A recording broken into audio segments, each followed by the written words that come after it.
Welcome to Wondrous Roots, your health from the ground up.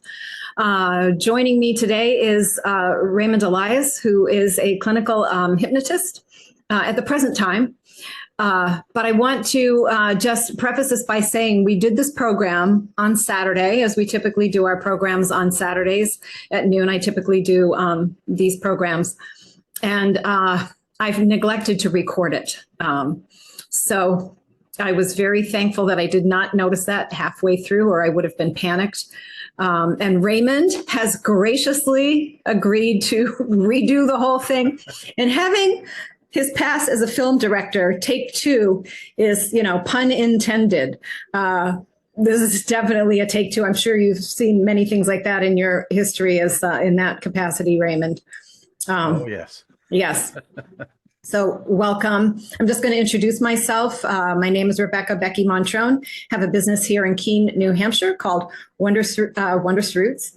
I am a certified holistic health practitioner with a degree in holistic nutrition, and I'm also an herbalist. So I see people in consultation for their health problems, and I also come up with formulas for different things and make them. We are open 9:30 to 5 Monday through Friday here at the Miller Forge Building, 103 Roxbury Street in Keene, New Hampshire. You can reach out to me by phone, 603-439-2603, also through my website, wondrousroots.org, or shopwondrousroots.com, and get in touch. So I think that's all I really want to say by way of introduction. This is for myself, this is a really fascinating topic. It's about breathing. Breathing is something that we all take for granted. It's something that we all we have to do it or we're dead, right? So we're breathing, whether we're breathing optimally or we're not. But breathing is not just sustaining us in keeping us alive and keeping all of our organs moving, but we can use breathing correctly. Breathing correctly can bring many additional health benefits, right, Raymond? Oh, absolutely. Than just keeping us alive. And it's interesting how breathing, as Raymond's going to tell us, how breathing correctly or incorrectly can have so many profound influences on our health, whether for good or for bad. So Raymond is joining us all the way from Toronto, and just really glad to have you. So glad we can do it this way, this distance, and like to have you, Raymond, tell us about you. I'd like people to know about your background and everything, and how you got into doing the hypnotherapy that you do, and all of that, if you would. Okay, so in 30 seconds or less. You don't have to hurry. I started, originally when I went to university, I ended up with a degree in macromolecular chemistry, and I was totally involved in that particular field for about 3 months until I got really fed up with it. So I wasn't exactly enthusiastic about the whole process. And then I emigrated to Canada, to Vancouver, the West Coast. Where were you? Originally, I was in London. And so I thought you were from Wales. Well, I left Wales when I was about 4 years of age because my dad worked for the government. And when the government says, well, if you want a promotion, you have to go there, then you have to go there, then you have to go there. So we were sort of just, like itinerant kids just traveling around. Every 4 years, we'd move different part of Britain, which is, for me, was great because, it's not too many 7-year-olds that get to, suddenly go to Scotland for 4 years and have a great time, learning an awful lot about the Scots and Scots kids, and then traveling down to London and meeting a whole bunch of other kids up until I was about 18. So it was a great exposure to a lot of different cultures, because in Britain, very small country, but it's like microcosms of these little cultures all through the place. So that was a great education for me. And then when I really was getting disillusioned with the employment I was getting, and also at that time too, kind of getting disillusioned with general attitude in Britain at that time.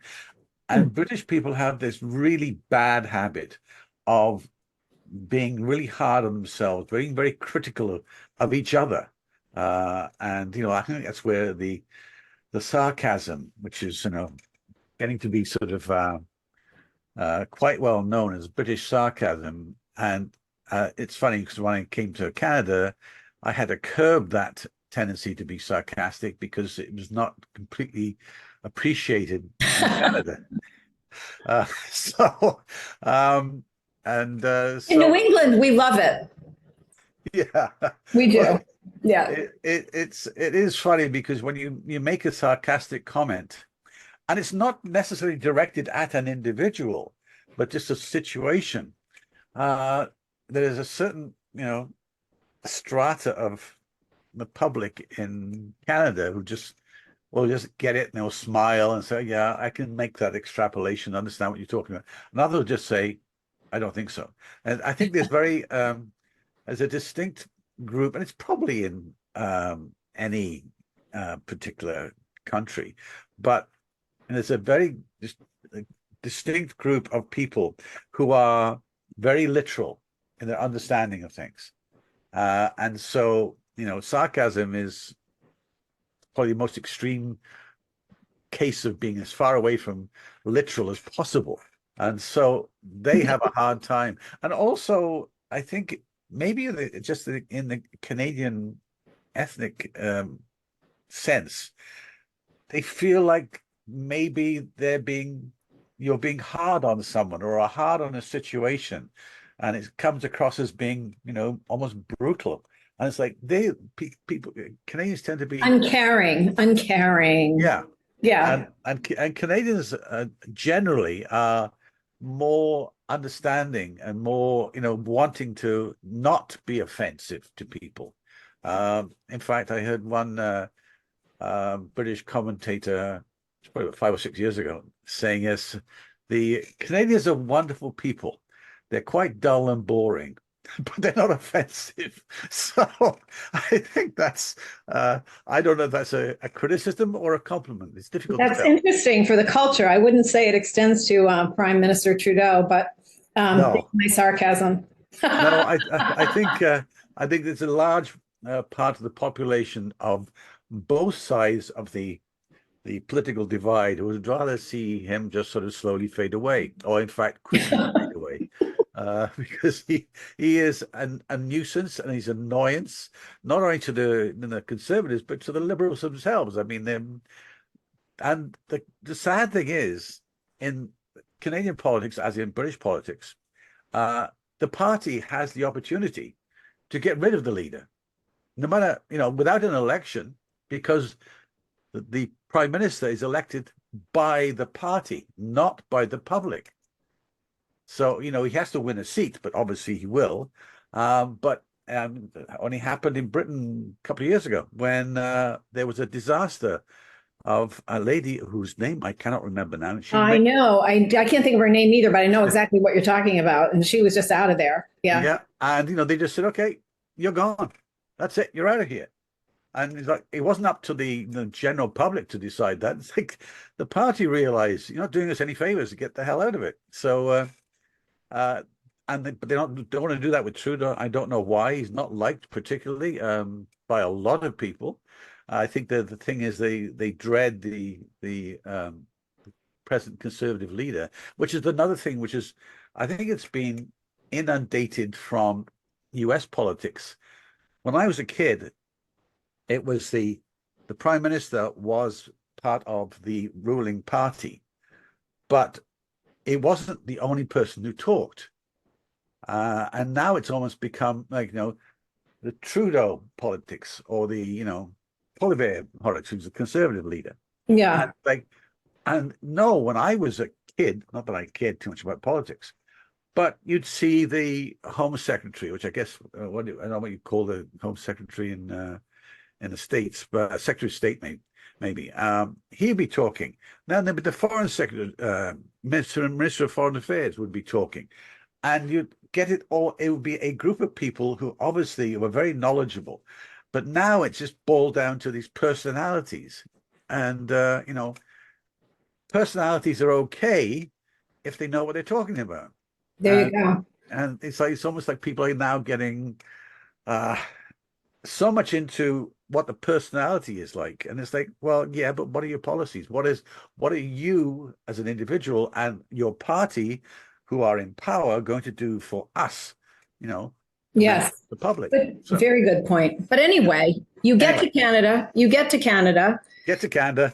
Got a job working in a bank. And most fortunately, after 3 months, I got fired from there because I was too happy.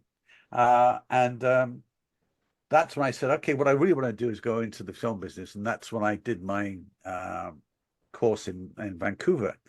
And at that time, there wasn't much happening in the film business in Vancouver. So I emigrated, well, not emigrated, came over with my wife in a little Honda Civic right across the country in Toronto and said, okay, and I get a job in the film business and I'll be here for 5 years. Then we'll go down to LA.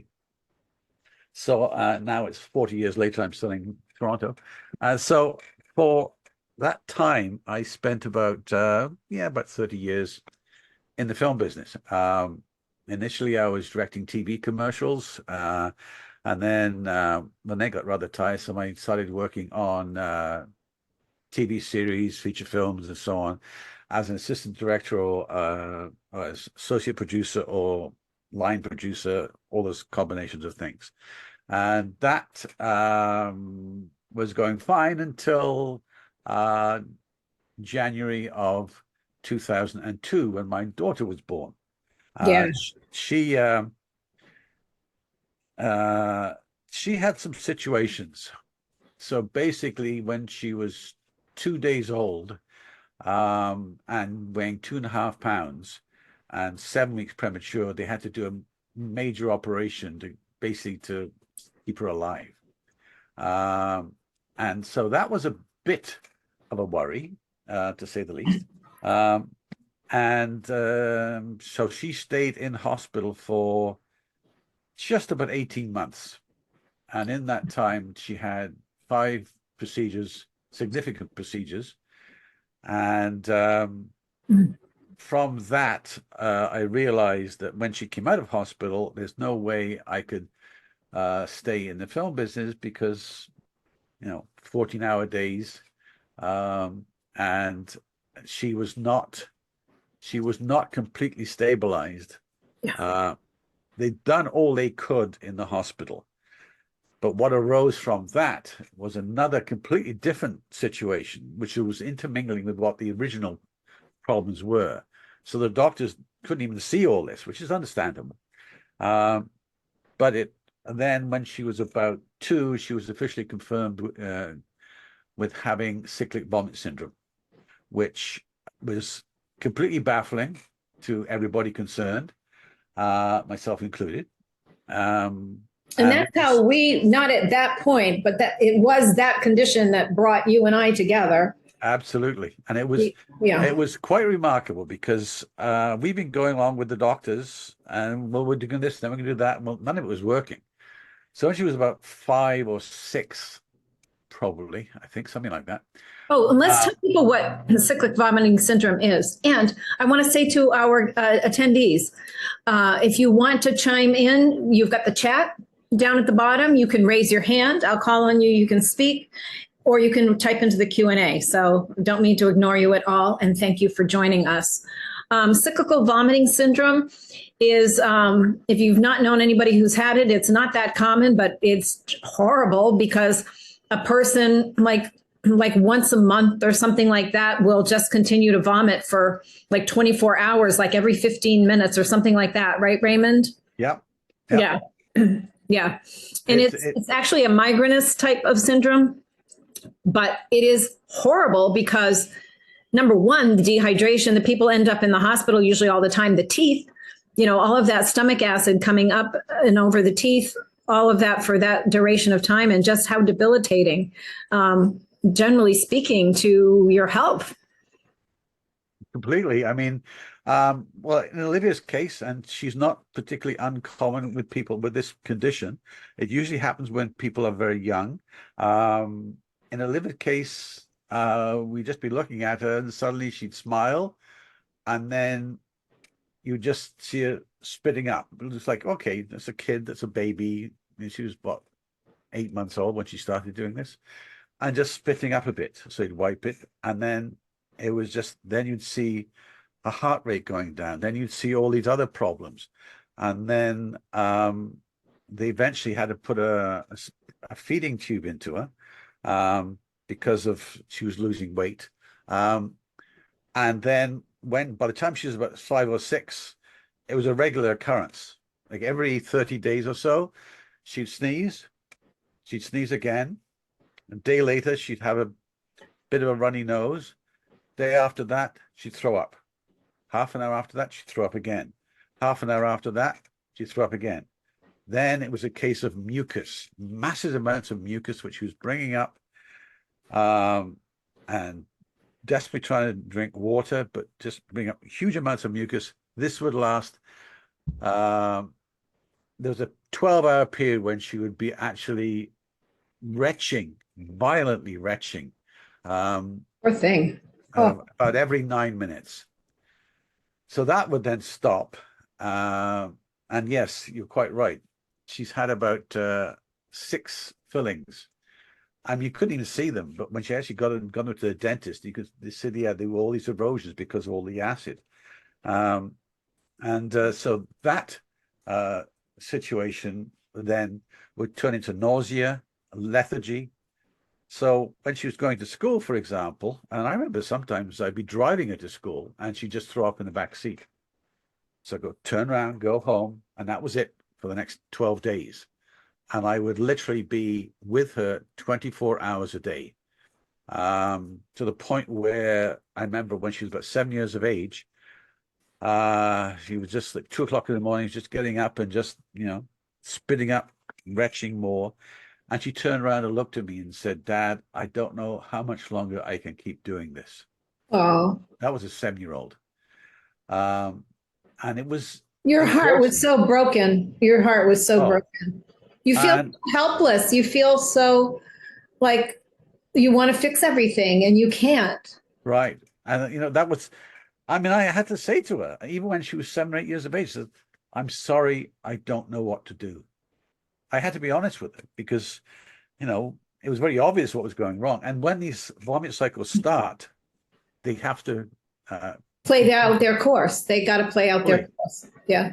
And then it was my desperation when I realized what the doctors were talking about really didn't make sense.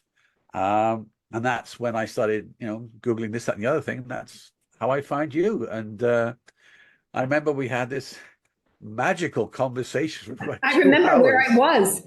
I had my headset on. I was at the house in Stoddard where I had moved because my father had fallen ill. I remember that day. I remember walking around the house and, oh my goodness. Yeah. And that was, I don't know, that has to be at least 10 years ago. Yeah. Definitely 10, more than that. I would say more like, because I've been in this building 12 years. So I'm in my 12th year. So it had to have been even more, like 13, 14 years ago. Because Olivia's in college now. Yep. She's actually, she just had her 22nd birthday last week. And, wow. She's in college. And sadly, she was getting better, and her vomit cycles are now few and far between, and they only last about 3 or 4 days, which is still bad enough. Yeah. But she actually, she's about to finish her first semester exam, or start her first semester exams. I got a phone call. She's in college about 2.5 hours away from us, and said, "Dad, I'm not feeling well." So screaming over there, and yeah, there she is, just spitting up again. And so she had to abandon that exam plus 2 more. So she's just back this week now, and they've rearranged so she can take exams again. But it hasn't been, I mean, for her temperament, she's an amazing, amazing kid. I should say woman. And for this to knock her down all the time, I'm just amazed. A mark she's getting, a great, she's got a plan. and you know, it's probably going to be delayed by a little bit because in her second year she had a violent reaction. We're not sure if it was the vaccine or the virus, but the vomit cycles came back, and it came back with extreme regularity and back to the almost the way it was when she was 8 years old. And it was 10, 12 days of sheer misery. She had to cancel one of her majors, and that put her back because then all those marks were just gone, and there was about 4 or 5 credits involved in that.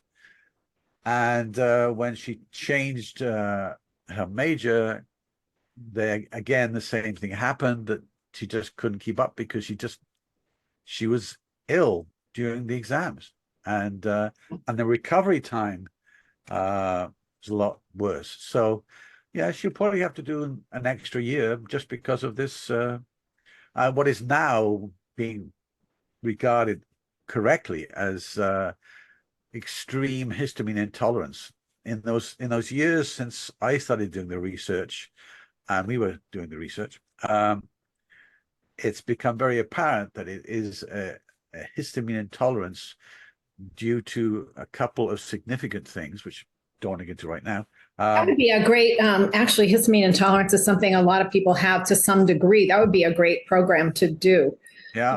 Because I mean, I literally, when I started really getting into it, I managed to find this wonderful chart, which was put together actually by a German electrical engineer, of all things.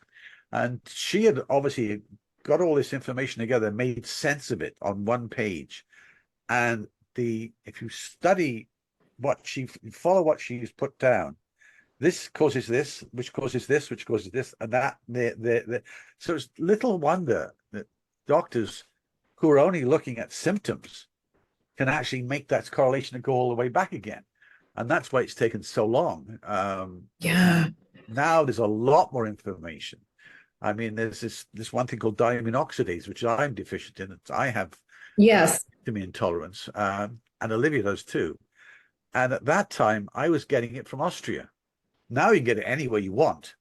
Yeah. It's also more expensive now, but no, it's that's very expensive, especially if somebody needs to take it with every meal. Let's get into breathing though. Okay. Because everybody's holding their breath. But in any way, you got into studying hypnotherapy when you were the stay-at-home dad. Yeah, basically I had to find something that I could do that would not require me to be at a place regularly for hours on end, because if Olivia got sick, that was it, you know. So, you know, a number of times when I was at the clinic, I just say, sorry, guys, not coming in, cancel. I'll be at home with my daughter for the next 12 days or whatever. Yeah. So that's why I got it, because basically you could do something. The training is only about 400 hours, so that wasn't too bad. Then so I could just say and drop this and drop that. And also it was very nice that some of my clients were completely understanding. So okay, well, we'll leave it this week and we'll pick up. Just make sure you take them out of that hypnotic trance before you go running out the door. Yeah. Just stay in your seat. I'll be back in 10 days. In 12 days. So when I started doing that, one of the things that became very apparent was the fact that so many people are coming in because of their level of stress. And, you know, they say, well, I've got to quit smoking, or I've got to lose weight. So, okay, well, you know, forget that stuff. Just, look at yourself. And well, I was saying, let me look at you. And you could see that they were breathing here. They were talking like this, as if they just run a marathon or something. And they didn't realize they were doing this. One poor soul came in, and she hadn't, you know, run anywhere, done anything. And in fact, she had just parked a car more or less outside the clinic and came in, and she was perspiring. I thought, my goodness, what's wrong? Well, her stress level was high. And it was breathing was one of the obvious symptoms. Obviously, the reason why she got to that stage is a whole different story. But to talk to these people and say, okay, let's just help you get control of this part of your life, which will then help you start dealing with all the other stuff, which you can work with in other sessions. And that's why I would always talk to them about breathing and letting them understand the mechanics of breathing, where this anxious breathing comes from, which is the subconscious. Of course, a lot of people, no, I don't believe that. Well, that's fine. Okay. What makes you blush? What makes you suddenly have your heart rate go up? What makes you jump out of the way of a bus that's coming your way? That's all your subconscious. That's where all these processes are going, and they're happening incredibly fast. But it's when the subconscious is just being inundated all the time.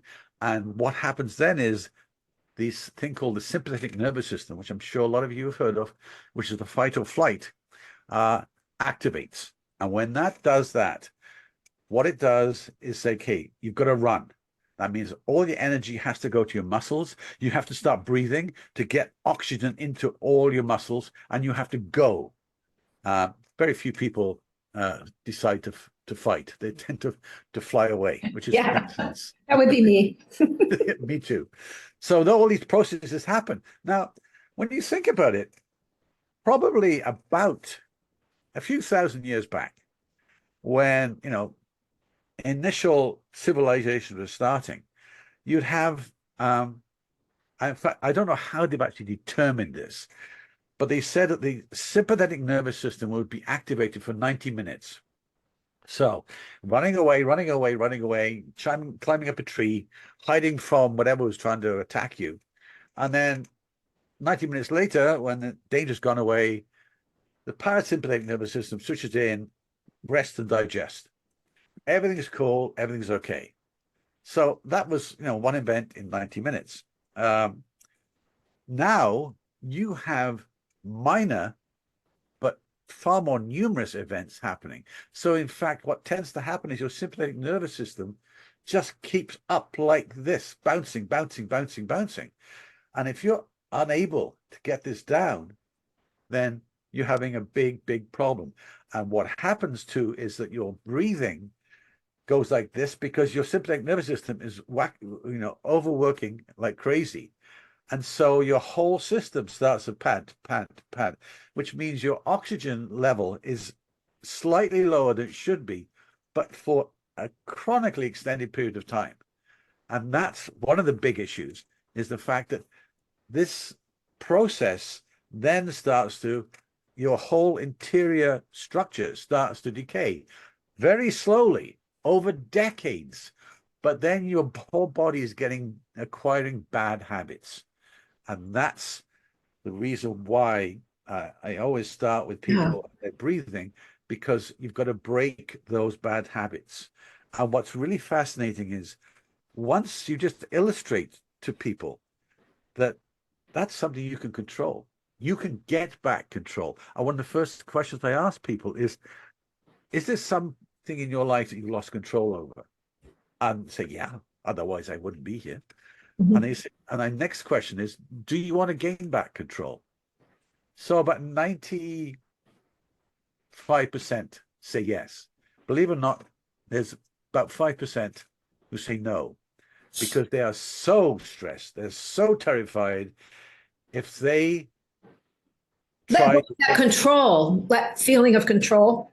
Yeah, exactly. And they say, well, if I do this, what have I got left? Because I don't know, I'm scared. And they say, yeah, you have the ability. You're alive, you're reasonably healthy, you've got a job. Some people don't, but some people do. And so you can function, but you're functioning at a very low level. And they say, well, if I get rid of this and I have to take control, I won't be able to do it. It's only happened about 5 times in the last 20 years, but it has happened. Unfortunately, those 4 people were in fact people who have already gone through a course of psychotherapy. So it was very tough. Yeah. But for the most part, you allow them to say, okay, let's start breathing properly. And what's really interesting too is because that breathing is also connected with the vagus nerve. And I don't know if any body has ever had sacrocranial massage. I personally am a great fan. I at the clinic, I went to see the osteopath, well, when I first went there, and she did the sacrocranial massage. And I had to apologize to her because I was snoring in about a minute. She was activating, and what they do is they work on the back, underneath the bottom of the skull is where the vagus nerve comes down from the brain. Yes. And generally, just gently massaging that, and your whole body just goes like this. And it feels wonderful. And I'd often recommend people to go and see them and do So that. see this? This is a little gizmo I use for resetting the vagus nerve. I'm not going to go off and describe it now, but it's an AccuPen like people will use like you've got a sore muscle. It's right. activated. So there's these little hand motions you do while clicking this to the right of your belly button, at the belly button, and to the left. And then you go through these series of, oh, I have a belt on with metal and the charge just went through and like zinged my stomach. You go like this, up here, here, here, and here. And this is supposed to reset the vagus nerve. But the vagus nerve is super important, and the vagus nerve's response plays a role in how we breathe, and breathing plays a role in the performance of the vagus nerve. So super important. Yeah, and it's again, it's getting back to people realizing they can get back control, and by doing it, and it's simple breathing. I mean, people who do yoga often will do yoga breathing. And what I help people understand is this is a process you can do, but the whole point is for it to become back to an automatic process. Yeah. You know, a lot of people for regular daily breathing. Exactly, because you can't suddenly say stop. Okay, now I have to deep breathe. Now I have to deep breathe. Okay, I've deep breathed. Now I can go dash off and do something. And shallow breathe the rest of my day, but I just breathe. Yeah, exactly. So it's and the long-term health benefits of breathing properly are very, very significant. When you shallow breathe, and particularly if you're a mouth breather, there are many processes which are not being fulfilled. And one of the ones is when you have people in stress and they're breathing awkwardly, one of the biggest things is the stress hormone cortisol is going in and messing around with things that it shouldn't be doing, because it's great, it's necessary for life, but in the wrong place at the wrong time in the wrong quantity, it can be very detrimental. One of the most obvious things is it reduces your body's ability to absorb nutrients. So if you have if you're stressed, chronically stressed, you're not breathing properly, your whole body is not getting the good nutrients. And on top of that, if you have a very bad diet, you're just accelerating the whole process of aging and ultimately chronic autoimmune diseases are very, very common. Stress has been related to 90% of autoimmune diseases. Way back. Takes a long time, but deal with this back here. And the initial processes is just learning to breathe, because that is giving people confidence. People change their attitude about things. You make you feel good. And with things like Buteyko breathing and so on and so forth, the reports are people's well-being improves. And we're not talking about, oh, okay, I'm good for the next 10 minutes. Just doing that, the habits come back, your cortisol level goes down. You're able to do the things that subconsciously you can do. And that's what eventually brings people back up again. It brings a level of self-confidence, and when self-confidence rises, fear diminishes, and the feeling of intimidation from life intimidation, I would almost say. Now, tell us how to breathe. Like when someone comes in and the first thing you notice is you're not breathing properly, what do you tell them to do? Well, as an example, one fella came in and he was a student, but he was a member of the local university football team, and he had stress, probably because he was a student, obviously, so he had work to do, but he was also stressed about the fact that he had a job in the team to do this, and he had to succeed with the team, but that was his personal goal, to be successful. And he was a linebacker. So when he came in, he's an enormous guy, quite intimidating, actually. I said, "How are you doing?" And I said, "Okay, take a deep breath." So, okay. So now take a deep breath and don't move your shoulders. And he couldn't breathe. And I said, "So you're basically using such a small part of your oh, you know what? Show us that diagram of the lungs. Oh, right. Yes. Yeah. And I'm do you see the share mechanism on your screen? Because I might have to make you co-host to do that. Hang on. Host disabled participating screen sharing.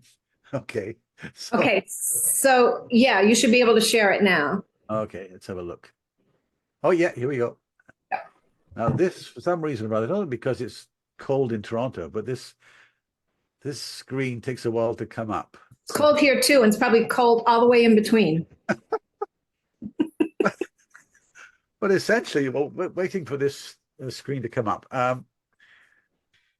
I just said, okay, don't move your chest. There we go. Yeah. Don't move your chest, and push your stomach out. So what he was doing, well, first of all, let's look. These are the lungs. These here are your collarbones. That's so amazing. When you showed that, I was like, oh, wow, who thinks about their lungs being way up here? I sure never did. When you think about it, your lungs start right up here. So if you're just doing this, you're just basically maybe going up here. Wow. Now the diaphragm is working down here. So when you're breathing properly and you're expanding, and again, your rib cage works as well with the whole thing, expanding and contracting. It expands out this way, and this way, and a little bit this way. If you're hunched up, and my daughter does this all the time, she's studying, she'll sit on a bed, legs crossed, and then she'll be bending down. So she's basically losing about this much of her lungs because they're just being compressed too much.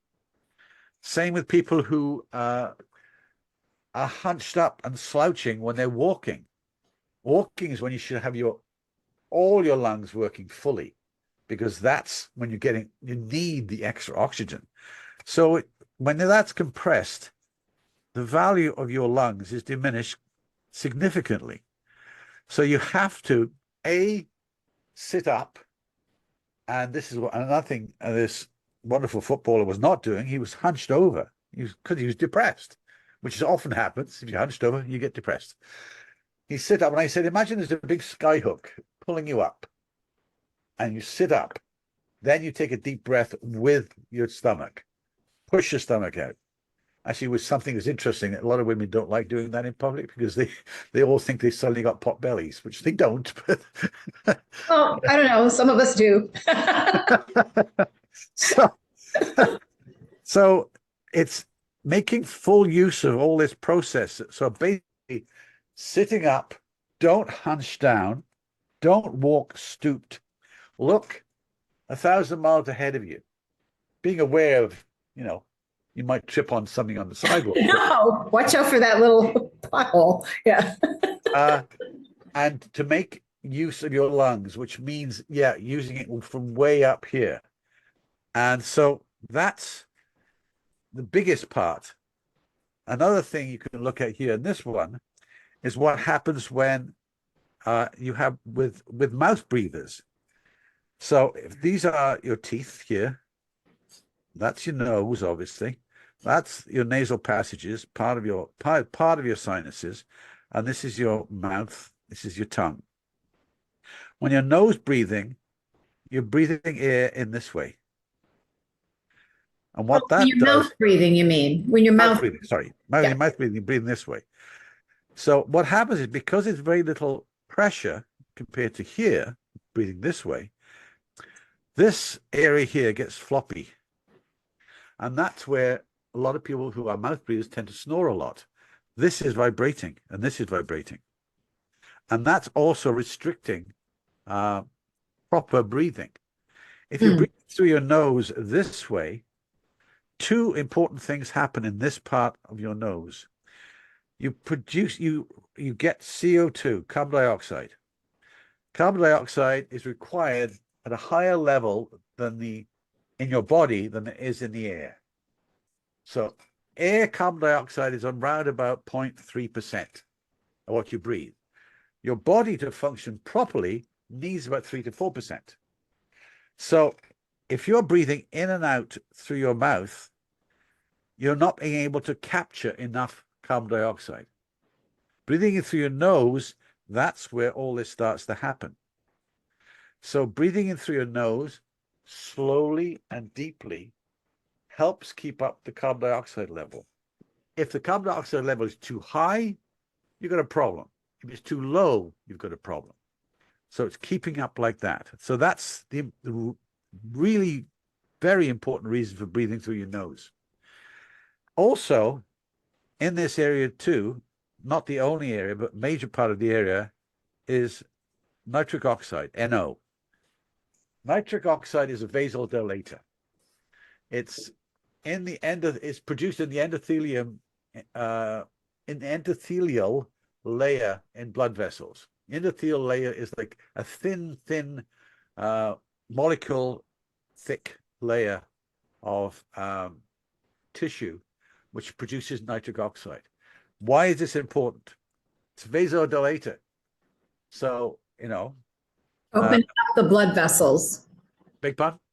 Opening up, broadening out the blood vessels. Exactly. I mean, the thing that's currently the rave is, oh my goodness, you've got erectile dysfunction, and so you need nitric oxide. So you get all these, well, for instance, Viagra works that way by inducing more nitric oxide production. But it's far more important than that, and what people don't realize is, because if you are having low nitric oxide, and this can happen to people all through their lives, particularly if they've got restrictions in their breathing, you are really effectively reducing the power of your heart, because your heart is working harder because of this lack of vasodilation. So over, 20, 30, 40-year period, you're actually aging your heart faster. And that's another thing here. If you look at this one, these are the sinuses. So this is, you're breathing in this way and this way. When you've got all these sinus restrictions here, and see on this side, basically it's sinus infection. So you get all the junk in here. But it's all these small areas here. If these start to get impacted, or in fact, you might even be born with very small, yeah. Which is true in my case. So I get sinus infections easily.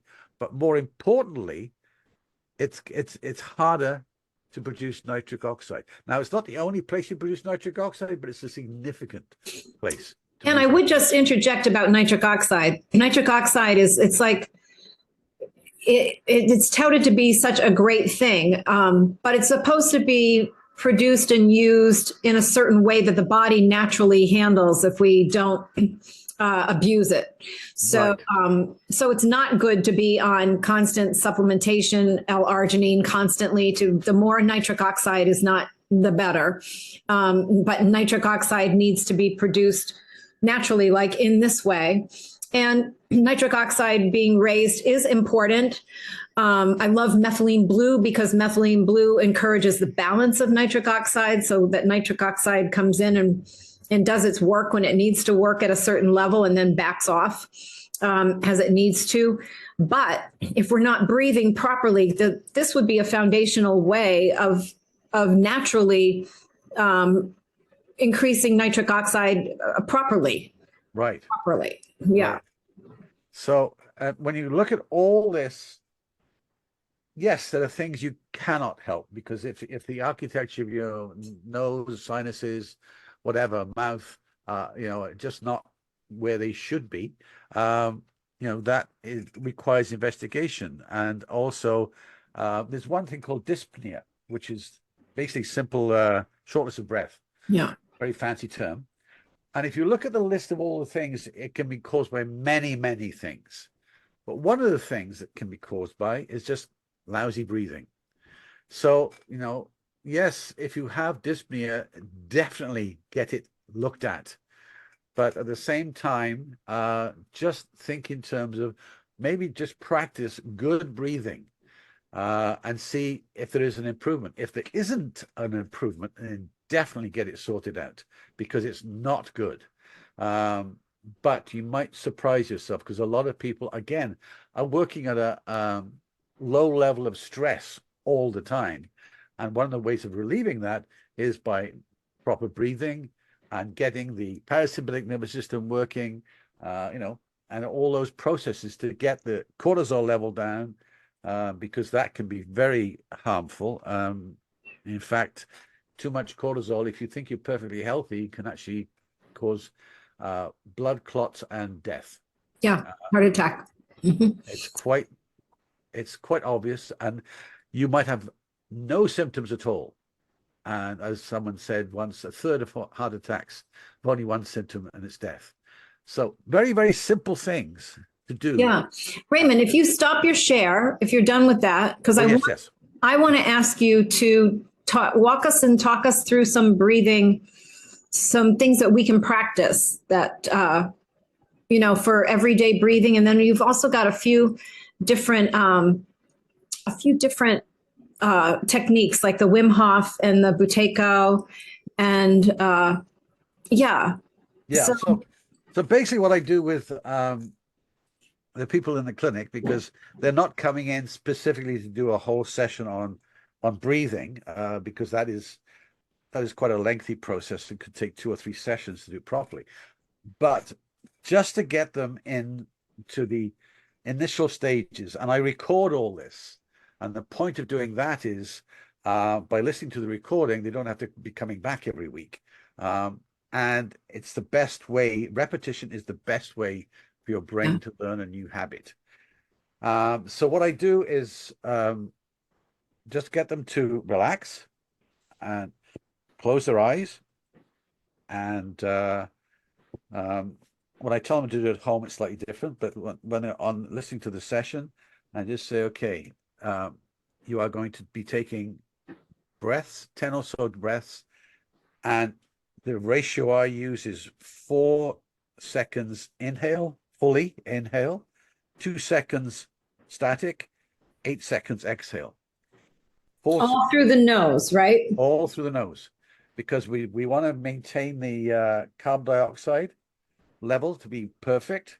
If you're panting through your mouth, you're going to lose carbon dioxide, and you can get very faint very easily, because the less carbon dioxide, the less oxygen is getting into the red blood cells. So you actually start to drown. So simply put, you just, and I'll show you when I'll do it again. It's 4, 2, 8. Okay. So it's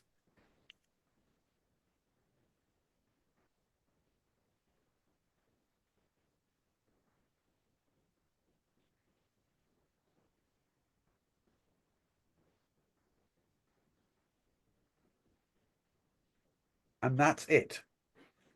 Doing that, it's remarkable. If you do that for maybe 10 or 12 deep breaths, your cortisol level is coming down. Your CO2 level is being balanced perfectly. And the amount of relaxation you start feeling is quite significant. And when I do that, then I'll continue with a full body relaxation, which is basically when they're breathing like that, they'll say, okay, now it's time to relax any part of your body or all of your body.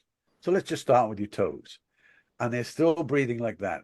Well, by the time I get up to their hips, basically relaxing your toes, relax your legs at the hips, the deep breathing is just gone because they're doing the same process, but it's just slower and it's not as emphasized. Yeah. And then we'll get into some more specific things about their condition, not in any great detail, but because that first session is basically teaching themselves how to relax. Usually a reminder is that this is the way you used to relax when you were a kid. Maybe even before you even had memory. This is how your brain will work. This obviously is the prerequisite is that they didn't have horrendous problems when they were being born or in childhood. But if they did, just getting you back to you're like me and you had a basic happy childhood, a basic gentle, normal childhood. And then life gets in the way. So and then what do? You reach for a glass of something to relax, right? Instead of just doing what you did as a kid that worked beautifully. Yeah. But it's those sort of simple breathing techniques make a big difference. And as I said, I record the session, so I said, okay, listen to this every night. And I always tell them, I said, don't try and stay awake. Just do what your body wants to do. And I said, your subconscious will be listening to all of it. Your conscious will just say, oh, I've had enough. But you'll wake up the next day and you'll feel that much better. Plus, you had your football player, you were saying on Saturday, you had him listen to this when he was sitting on the bench during the game. Now, this was slightly different because it was only about a 6-minute session. Mm-hmm. Normally, they're about 20, 25 minutes. And I said, okay, when you get back on the bench, plug in your earbuds and listen to the breathing. And there was a few more subtle suggestions directly related to, the football, not to the game, but to football in general. And it's like, knowing that everything is fine, and you just came off the field and you did well. So it's building his confidence back, even though you have no idea what happened on the field. Right, because you pre-recorded this. Yeah. Yeah. And then you say, okay, and when you are called, you instantly get back in the zone, as they call it, and off you go, and you'll be perfect. So I'm sorry, because I cut you off. Oh, basically it's confidence in their breathing is doing a good thing, and confidence in what they do is a good thing. It's a lot of sports. I've had horse jumping enthusiasts, hockey players, golfers, and it's basically okay. Now focus on this. Never mind anything else. And right now you're focusing on in his case, you're focusing on your breathing. You're getting the mood right, and then when the time comes, you're back in the zone, and off you go. And unintended, back in the zone, back in the red zone. Yeah. There you go. But what did I want to say? You mentioned last time about how when people are stressed and their cortisol is up, how it affects their rational thinking. Yes, that's the thing I see in so many people. And what happens when you get stressed, your cortisol spikes up. The three obvious things that I see is your ability to focus is reduced, if not eliminated. Short-term memory is reduced, and rational thinking is reduced. And when you get that, this young lady came, she was taking the pre-law exam for the third time. And I said, so you know it all, you've done it all, you know how the exam works. And yeah, and I don't know. And I just said to her, I said, well, do you wake up between 2 and 4 o'clock in the morning? And she said, yeah, how do you know? I said, that's cortisol. That's a cortisol spike. Very, very common between 2 and 4 o'clock, just because what's going on. I said, so that's what you're going to look at, because guaranteed your rational thinking. Rationally, why on earth are you taking the exam for the third time? You know all this stuff. You know how they work, because you're just messed up. And it's getting those processes down, getting that calm processing down. If you have people, for instance, with road rage, which seems to be getting more and more apparent, is that you take offense that someone is purposely pointing at you. I'm going to pull in front of you. I'm going to make your life miserable. They've got their own agenda. They completely screwed up anyway. So what do? You take deep breaths. You get that instant spike of cortisol down straight away. They say, I am still driving. I am still in the right place. I am not being delayed. I am not in an accident. And that's, I am still doing what I want to do the way I want to do it. And my life is still good. I have a good neighbor across the road is a retired police officer. Part of his, he was on the main highway here for many years. And that's all he would do, was talk to people. And I don't know if he got reprimanded, but he would very rarely give speeding tickets on the highway. And he'd pull them over and just say, now, what's all this about? He had one fella who went roaring past him. And so he pulled out, and he had to stop this guy. By the time he got in touch with him, he was actually in the off the edge, facing the wrong way. So Dave just pulled his cruiser over and got out, walked up, stood in front of the car, looked at the guy, who was perfectly fine, and just went like this. See what happens? I said, okay, now you're going to have to pay a fortune to get your car towed out of the ditch. But let that be a lesson to you, okay? And thankfully you didn't kill anybody and you didn't kill yourself, but come on, smarten up. And so that's what a lot of this is. It's just reassuring people that, why would you suddenly, but because it's the cortisol that spikes up, and cortisol spikes are happening more and more and more. And it's a case of starting the processes of feeling good. And I think, to understand that something that we can do instantly to affect the cortisol level is just change how we're breathing is huge. It's not like I had to go grab my holy basil tincture, or I had to get my ashwagandha, or take a thing of this. Just know this is instant. Wherever you are, you're in the car, you don't have access to those things. Just do this. And Raymond, like ever since you did the program on Saturday that I didn't record,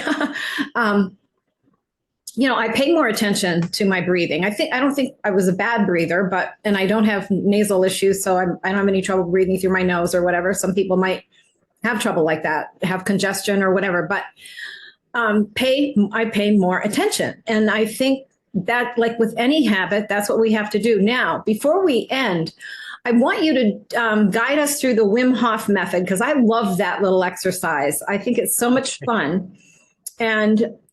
And I think it's really beneficial because of the whole carbon dioxide thing that you were telling us about. Right. Well, so I should I got a quick moment here. Where are we? So while this is coming up, because I got to just write a few things down. Where are we? Okay. So Wim Hof, I think he's Dutch fella. So Wim is his first name and Hof is his last name.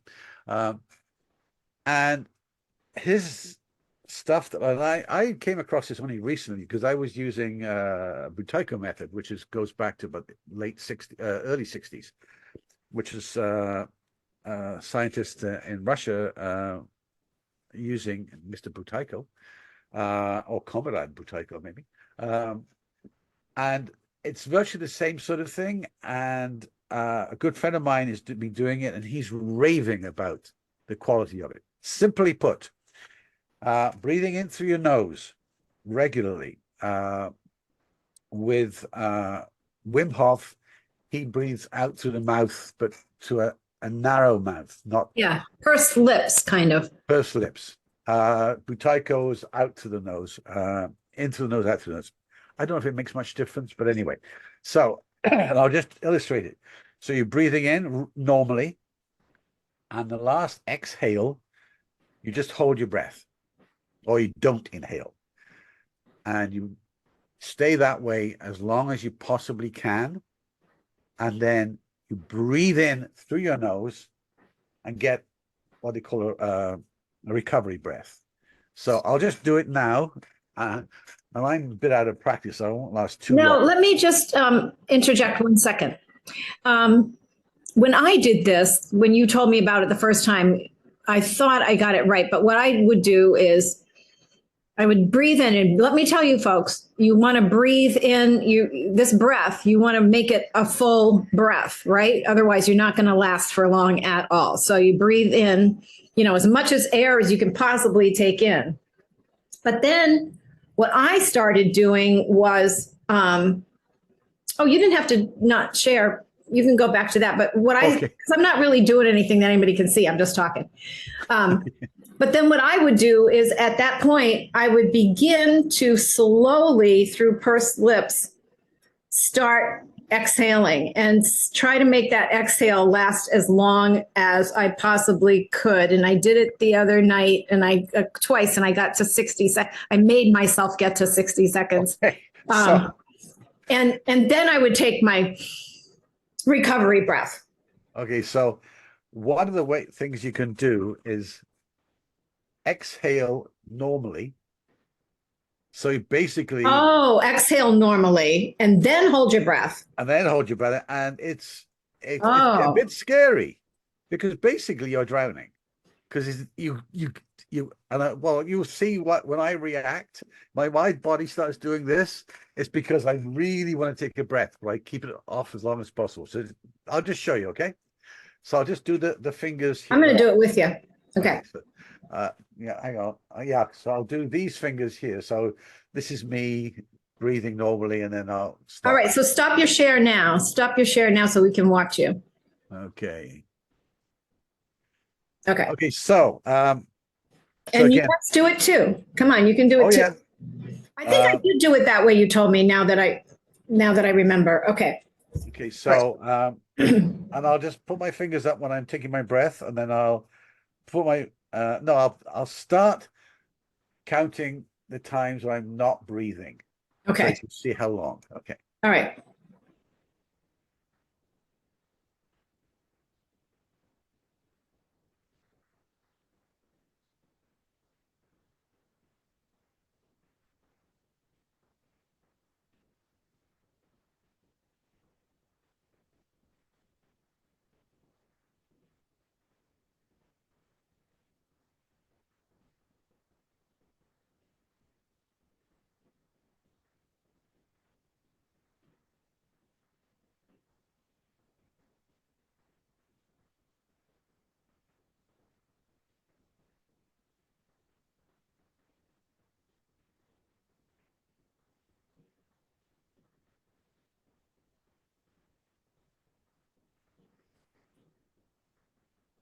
I made it just about the same as you. Exactly. Yeah. Yeah. I mean, you do get you get feeling, but you always know you can. So it's not like you're underwater and you can't, Oh, exactly. You can, but I was determined to get to 30. So it does feel good, though. I can't explain it, but it feels good when you're in that state of not breathing for that period of time. I think the body is. I don't know why that is. I don't know if they're producing more endorphins or something like that. I don't know. I'd have to then let's bring it on. Yeah. Yeah. So I mean, and again, my good friend Kirby, who has been doing this for a while, he loves it, and he says it almost gets him into different dimension emotionally, and which is, you know, pretty significant. Yeah. It's and again, we're still looking at overall health of the body, which is the most important thing. And so that these processes will become, now you won't be doing this sort of breathing all the time, but your subconscious is getting the idea. Okay, we can relax now, because what it's helping to do is reduce the cortisol, which is like the big disruptor. So I have to say, one of our participants just said, I made it to 73 for someone who has breathing issues. So I hate him. her. But yes, absolutely. I mean, he hates Eugene. Yeah. it's and yeah, apparently it's not uncommon to be able to do. And that's great. Like the more you practice it, the longer you go. I would think there comes a certain point, like your friend who goes like 8 minutes. I mean, wouldn't that deprive your brain of oxygen? Well, sometimes when I'm talking to him, I think it has, but I'm only kidding. But I think for most of us, we're not in danger there. And of course, your whole fight for survival. If you need to breathe, you will breathe. Yeah. But I mean, it is a good feeling. Like I just did that with you, and it felt really good. And it didn't feel like just good when it was all done and I took another breath. It felt good when I was in that state of waiting. Right. We call it.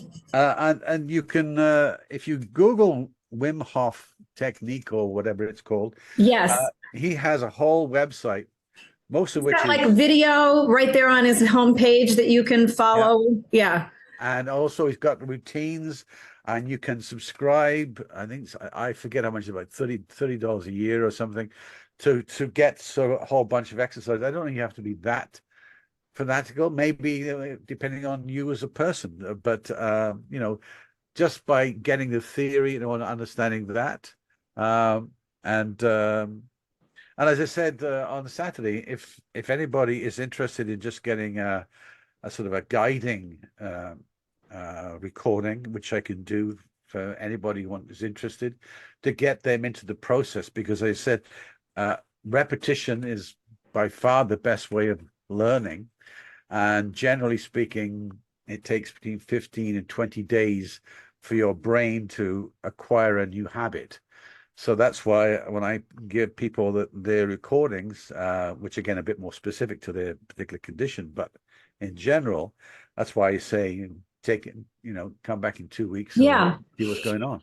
And you have like the greatest voice for those recordings. You did one for me several years ago, and it's just great. It's very relaxing. But I think too, for people to have something that, because if you're devoted enough that you're going to put the recording on, you've set the time aside, and then you don't have to think so much about what you're doing because you do the guidance.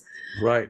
Right. And so I think very good idea. Raymond's contact to his website is in the newsletter. And for those of you who are watching on YouTube or Rumble later on and may not get my newsletter, there will be a link right in the description where you can click on the newsletter. You can see, you can go straight to Raymond's website there and contact him easily.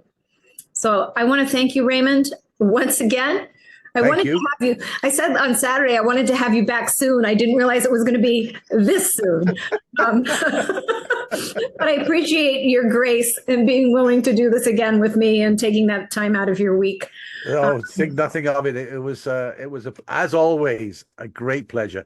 You give me so much energy just talking to you. It's remarkable. I don't know how you do it, but well, I don't know. I think we do that to each other, which is why it's deadly during the week. If we happen to get on the phone for a quick something, it's usually, Yeah, I'm frightened to call you now because I think, oh my goodness, there's about 6 clients who can't talk to you because we're just rambling on about stuff. So. But we love it. We love it. We learn so much from each other. So we want to definitely have you back on a totally different topic the next time. And when I told several of my clients and listeners that, because people have asked, are you going to have Raymond back on? Because you used to be a radio guest rather frequently several years ago when I was on the radio. And say how much they enjoy hearing from you. So again, I thank you very much, and I'll catch you the next time. And thank you for all of you attending today, and who did the last time on Saturday, and who are listening for the first time as this is up on video. Have a wonderful rest of your week, your day and your week. And I'll be back Saturday talking about, oh my gosh, the microbiome mucosal milieu, and we'll be talking about some ways we might be able to get on top of some of those sinus issues that might be making breathing problems for people, that are things I hadn't thought of in the past. I'm reading a whole book, if I can, cram a big text, classic text on colostrum. That'll be bringing into the discussion. So please, Saturday at noon, watch for my newsletter, and I will be back. Take care, everyone, and thanks for joining.